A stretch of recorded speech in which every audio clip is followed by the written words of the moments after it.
Mr. Speaker, the Conservative Party manifesto published in April 2010 said, and I quote, "We will increase health spending in real terms every year." But the head of the Statistics Authority says clearly and unequivocally that hasn't happened. What's today's excuse, Mr. Speaker? This government is putting £12.6 billion extra into the NHS. But let me quote him the figures.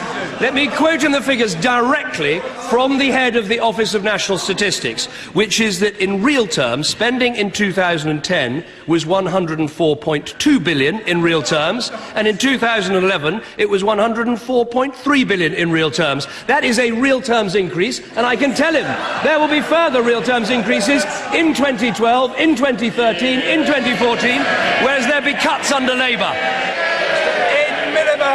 Mr. Speaker, let me just say to the Prime Minister that even by his standards, that was the most slippery answer you could possibly imagine. He is unbelievable. He's unbelievable. He's come to this House 26 times since he became Prime Minister and boasted about how he's increasing health spending every year of this Parliament. Well, they're cheering, but he's failed to meet the promise, Mr. Speaker. And it's not an argument between me and him.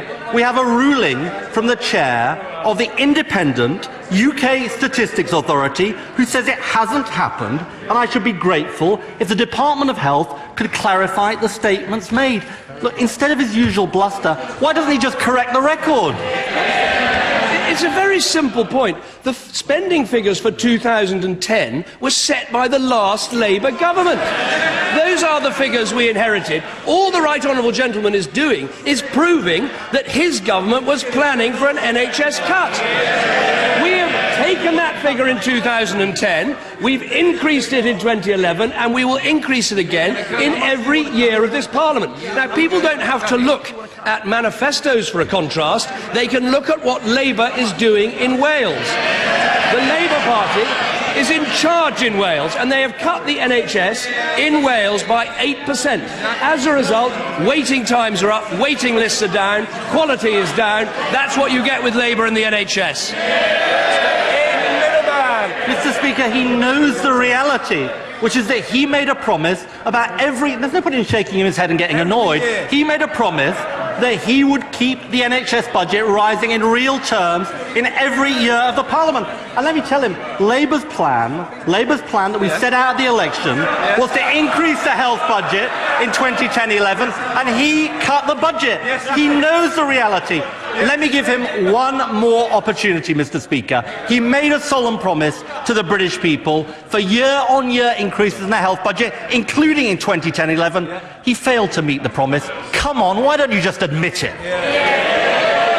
I don't know that I need to remind the Right Honourable Gentleman the general election was after the 2010 year had begun.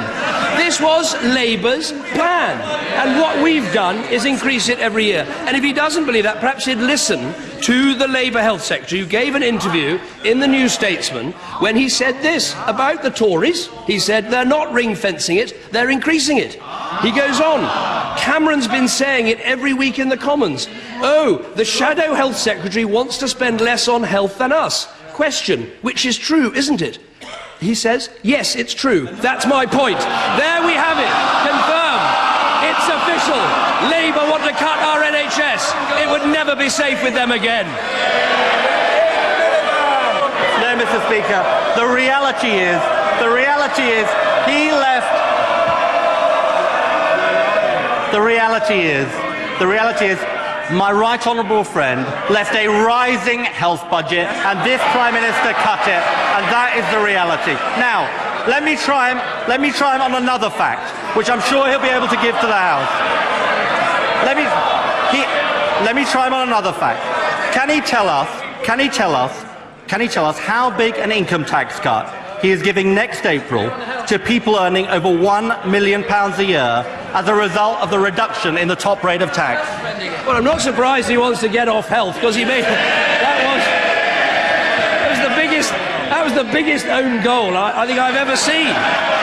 Right.